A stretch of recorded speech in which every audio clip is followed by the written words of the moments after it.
நண்பர்களே, உங்களை சந்திக்கிறதுல ரொம்பவே வந்துட்டு சந்தோஷப்படுறேன். சரிங்களா?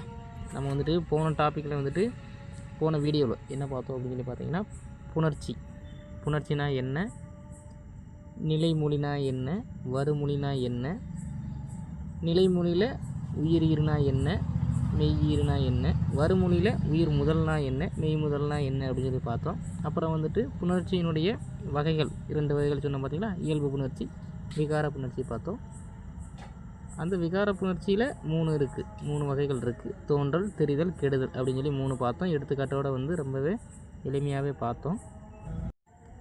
ஸோ சரிங்களா, நாம் இந்த வீடியோவில் வந்துட்டு என்ன பார்க்க போகிறோம் அப்படின்னு சொல்லி பார்த்தீங்கன்னா, உடம்படுமை புணர்ச்சி, அதாவது முதல் விதி. நம்ம இந்த புணர்ச்சியோட விதிகளில் பார்க்க போகிற முதல் விதி தான் வந்துட்டு இந்த உடம்படுமை புணர்ச்சி. சரிங்களா, நல்லா பாருங்கள், கடைசி வரைக்கும் பாருங்கள், அப்போ தான் வந்துட்டு உங்களுக்கு வந்து புரியும். சரிங்களா? ஸோ இது வந்து ரொம்பவே வந்துட்டு ஈஸி. சரிங்களா, கஷ்டம்னு சொல்கிறதுக்கு இதில் ஒன்றுமே கிடையாது, ரொம்பவே வந்துட்டு ஈஸி. உடம்படுமை புணர்ச்சி அப்படின்னா என்ன அப்படின்னு சொல்லி கேட்டிங்கன்னா, அதுவே பாருங்கள், உடம்படு மெய். சரிங்களா, அதாவது நம்ம வந்து முதலே பார்த்தோம், நிலைமொழியினுடைய இறுதி எழுத்தும் வருமொழியினுடைய முதல் எழுத்தும் இணைந்து வருவது தான் புணர்ச்சி. ரெண்டும் வந்து இணைவது தான் வந்து புணர்ச்சி அப்படின்னு சொல்லி பார்த்தோம். சரிங்களா, இதில் என்ன சார் இருக்குது, உடம்படுமை புணர்ச்சினா என்ன அப்படின்னு சொல்லி இப்போ பாருங்கள். சரிங்களா, இப்போது நிலைமொழியினுடைய இறுதி எழுத்து சொன்னோமா, அது வந்துட்டு இ, இ, ஐ இந்த 3 எழுத்தில் வந்து முடிஞ்சிருக்கா அப்படின்னு சொல்லி பாருங்கள். சரிங்களா, என்னது நிலைமொழியினுடைய இறுதி எழுத்து இ, இ, ஐ இந்த 3 எழுத்தில் வந்து முடிஞ்சிருக்கான்னு பாருங்கள். அப்போ வருமொழியினுடைய முதல் எழுத்து இருக்குது பார்த்தீங்களா, அது வந்துட்டு 12 உயிரெழுத்துக்களில் ஏதாவது ஒரு உயிரெழுத்தாக இருக்கா அப்படின்னு வந்து நீங்கள் வந்து பார்க்கணும். சரிங்களா, அதாவது நிலைமொழியினுடைய இறுதி எழுத்து இ, இ, ஐ, வருமொழியினுடைய முதல் எழுத்து ஏதாவது வந்து ஒரு உயிரெழுத்து. சரிங்களா,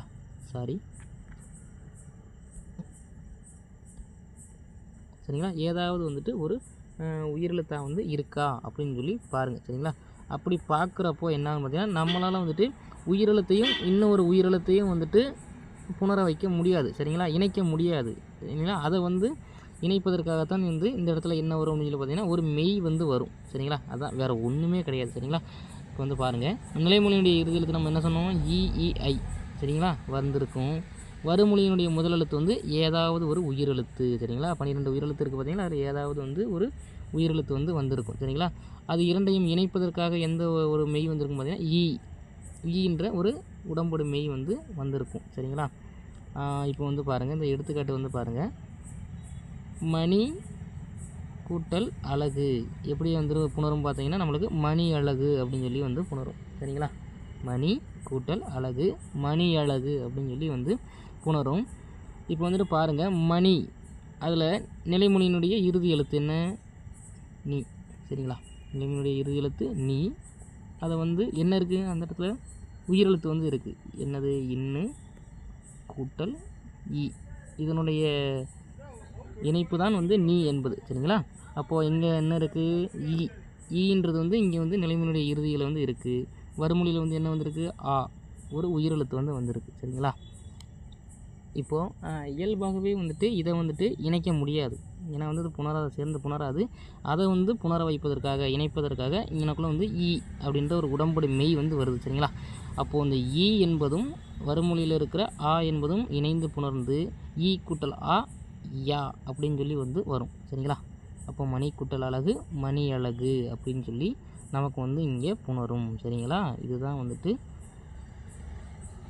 இதற்கான ஒரு எடுத்துக்காட்டு. ரொம்ப வந்து எளிமையான ஒன்று தான், ரொம்ப வந்து கஷ்டப்படணும் அப்படின்னு சொல்லி இதில் எதுவும் கிடையாது. சரிங்களா, அடுத்த ஒரு எடுத்துக்காட்டு பாருங்கள், ஓடை, எனக்குள்ள வந்து ஒரு கூட்டல். சரிங்களா, ஓடை கூட்டல் ஓரம். சரிங்களா, ஓடை கூட்டல் ஓரம், ஓடையோரம் அப்படின்னு சொல்லி நமக்கு வந்து புணரும். நம்ம எல்லாருக்குமே வந்து தெரிஞ்சது தான். சரிங்களா, இது எப்படி வருது அப்படின்னு சொல்லி பாருங்கள். நீங்கள் பாருங்கள், ஓடை நிலைமொழியினுடைய இறுதி எழுத்து என்னது, டை அப்படின்னு சொல்லி இருக்கா. அப்போ இது என்னது, இட்டு கூட்டல் ஐ, இட்டு கூட்டல் ஐ. அப்போது இங்கே என்னது, ஐன்றது என்னது, ஒரு உயிரெழுத்து. அதுவும் நம்ம சொன்ன உயிரெழுத்து இ, இ, ஐ அப்படின்ற ஒரு உயிரெழுத்து வந்து வந்திருக்கு. சரிங்களா, அப்படி வர்றப்போ வருமொழியினுடைய முதல் எழுத்து என்னவாக இருக்கும், ஒரு ஏதோ ஒரு உயிரெழுத்தாக வந்து இருக்கா, ஓ அப்படின்றது வந்து இருக்குது. அப்போ இது ரெண்டையும் இணைப்பதற்கு என்ன வருது, ஈன்ற ஒரு உடம்புடைமை வந்துட்டு இங்கே வந்து வருது. சரிங்களா, ஒரு உடம்புடைமை வந்துட்டு வருது. அப்போ ஓடை கூட்டல் ஓரம் ஓடையோரம் அப்படின்னு சொல்லி நமக்கு வந்து எளிமையாக வந்துட்டு புணருது. சரிங்களா? இதுதான் வந்து உடம்படு மெய். ஒரு மெய் வந்துட்டு உள்ளே வருது, அதை வந்து இணைப்பதற்கு. சரிங்களா? வேறு ஒன்றுமே இல்லை, குழப்பம் வேண்டாம். சரிங்களா? அடுத்து வந்துட்டு இப்போது நிலைமொழியுடைய இறுதியில் இ இ ஐ வந்திருக்கு. அதனால் வறுமொழியில் வந்து ஏதோ ஒரு உயிரெழுத்து வந்திருக்கு. இதனால் வந்துட்டு நம்ம வந்துட்டு இ அப்படின்ற ஒரு உடம்படு மெய் வந்து அங்கே வருது அப்படின்னு சொல்லி நம்ம சொல்லிட்டோம். சரிங்களா? வேறு ஏதாவது ஒரு உயிரெழுத்து நிலைமொழியுடைய இறுதியில் வந்துருச்சுன்னா என்ன பண்ணுறது சார் அப்படின்னு சொல்லி ஒரு கேள்வி வந்து கட்டாயம் வந்து எல்லாருக்கும் இருக்கும். சரிங்களா? வேறு ஏதாவது ஒரு உயிரெழுத்து இஐ தவிர வேறு ஏதாவது ஒரு உயிரெழுத்து வந்துருச்சுன்னா என்ன பண்ணுறது? அதுக்கு அடுத்து இருக்குது பாருங்கள். சரிங்களா? இப்போது நிலைமொழியுடைய இறுதி எழுத்து இங்கே பாருங்கள், இஐ தவிர வேறு ஏதாவது ஒரு உயிரெழுத்துக்கள். சரிங்களா? வேறு ஏதாவது ஒரு உயிரெழுத்து வந்துருச்சு.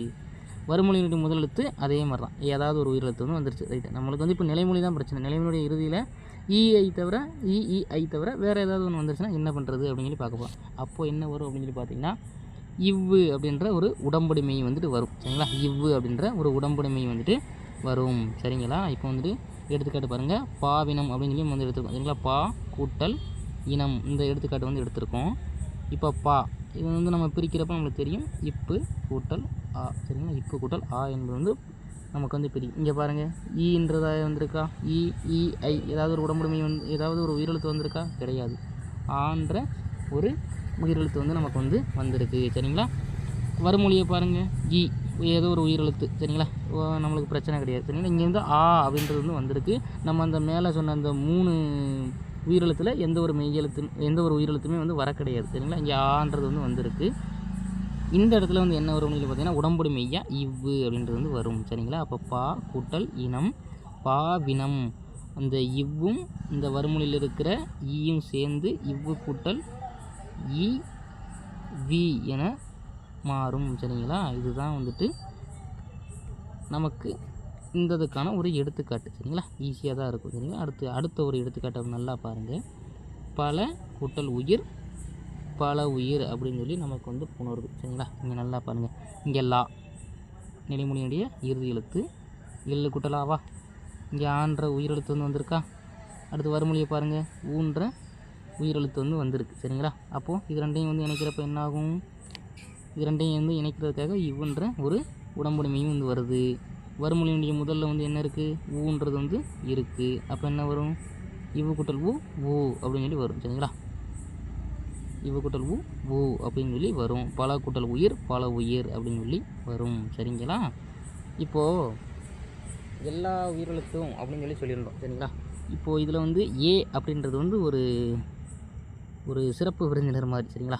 வீட்டுக்கு சொந்தக்காரங்களும் அந்த மாதிரி ஒரு சிறப்பு ஒரு விருந்தினர் மாதிரி தான் ஏன்றது. சரிங்களா? என்ன அப்படின்னு சொல்லி பார்த்தோம்னா, நிலைமொழியினுடைய இறுதி எழுத்து சொன்னோமா, ஏகாரத்தில் முடிஞ்சிருக்குன்னு வச்சுங்களேன். வறுமொழியில் வந்து அது ஏதோ ஒரு உயிரெழுத்து அந்த மாதிரி வந்துருச்சு அப்படின்னா, இந்த இடத்துல ஏகாரம் வந்து வர்றப்போ நமக்கு வந்து அங்கே உடம்புடு மெய்யாக வந்துட்டு ஈயும் வரலாம், இவ்வும் வரலாம். சரிங்களா? ரெண்டில் எது வேணாலும் வரலாம். ஈயும் வரலாம், இல்லைன்னா இவ்வும் வந்துட்டு வரலாம். சரிங்களா? ரெண்டு மெய்யெழுத்தில் எது வேணாலும் வந்து உடம்புடு மெய்யாக வந்து நமக்கு வந்து வரலாம் அப்படின்னு சொல்லி விதி. சரிங்களா? அதாவது ஏகாரம், நிலைமொழியுடைய இறுதி எழுத்து ஏகாரமாக வந்துச்சுன்னா அந்த இடத்துல ஈயும் உடம்புடு மெய்யாக வரலாம், இவ்வும் உடம்புடு மெய்யாக வரலாம். இதுதான் வந்து விதி. சரிங்களா? இதுக்கு வந்து எடுத்துக்காட்டு பாருங்கள். எடுத்துக்காட்டு பார்த்தாலே நமக்கு வந்து ஈஸியாக புரிஞ்சிடும். சரிங்களா? நிலைமொழியுடைய இறுதி எழுத்து ஏகாரமாக வரணும். அடுத்து வறுமொழியுடைய முதல் எழுத்து வந்து ஏதாவது ஒரு உயிரெழுத்தாக வந்து இருக்கும், நமக்கு தெரிஞ்சது தான். சரிங்களா? உடம்புடு மெய்யாக வந்துட்டு என்ன இருக்குன்னா ஈ அல்லது இவ் எது வேணாலும் வந்துட்டு வரலாம். சரிங்களா? நல்லா பாருங்கள். சேவை வந்து பிரிக்கிறப்ப என்ன வரும்? இச்சு ப்ளஸ் ஏ, சேன்னு சொல்லி வரும். சரிங்களா? அப்போது வறுமொழியில் வந்துட்டு ஒரு உயிரெழுத்து வந்துருச்சு. அப்போது சே குட்டல் அடி சேயடின்னு வரும். சே குட்டல் அடி சேவடி அப்படின்னு சொல்லி வரும். சரிங்களா? சே குட்டல் அடி சேயடின்னு வரும், சேவடி அப்படின்னு சொல்லி வரும். சரிங்களா? அடுத்து தே என்பதை வந்து பிரித்தா என்ன வரும்? இத்து கூட்டல் ஏ. சரிங்களா? ஏல வந்து முடிஞ்சிருக்கா, ஏகாரத்தில் முடிஞ்சு வறுமொழியில் வந்து ஒரு உயிரெழுத்து வந்திருக்கு. அப்போது தே கூட்டல் ஆரம் தேவாரம். அதனுக்குள்ளே வந்து என்ன வந்திருக்குன்னா இவ்வு அப்படின்ற ஒரு உடம்புடைமை வந்து நமக்கு வந்து வந்திருக்கு. சரிங்களா? இவ்வுன்ற ஒரு உடம்படு மையம் வந்து வந்திருக்கு. சரிங்களா? இது ரொம்பவே வந்து எளிமையான ஒன்று தான். சரிங்களா? நீங்கள் வந்து குழப்பிக்கிற அளவுக்கு இதில் எதுவுமே கிடையாது. சரிங்களா?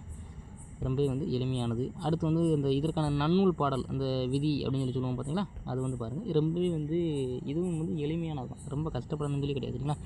நல்லா பாருங்கள். இந்த பாட்டை படித்தாலே கிட்டத்தட்ட உங்களுக்கு எல்லா கான்செப்ட்டுமே வந்து முடிஞ்ச மாதிரி. சரிங்களா? இ ஐ வழி யவ்வும் சொன்ன பார்த்தீங்களா, ஐ வந்துச்சுன்னா அதற்கான உடம்புடைமையாக யா என்பது எவ்வும் ஏனை மற்றது வந்தால் உயிர் வழி வவ்வும் மற்றது வந்தால் வா அப்படின்ற உடம்புடைமையும் ஏ முன் அதாவது ஏ என்ற எழுத்துக்கு முன்னாடி இந்த இருமையும் ஈயோ இல்லது இவ்வோ வரலாம் அப்படின்னு சொல்லி சொல்கிறாங்க.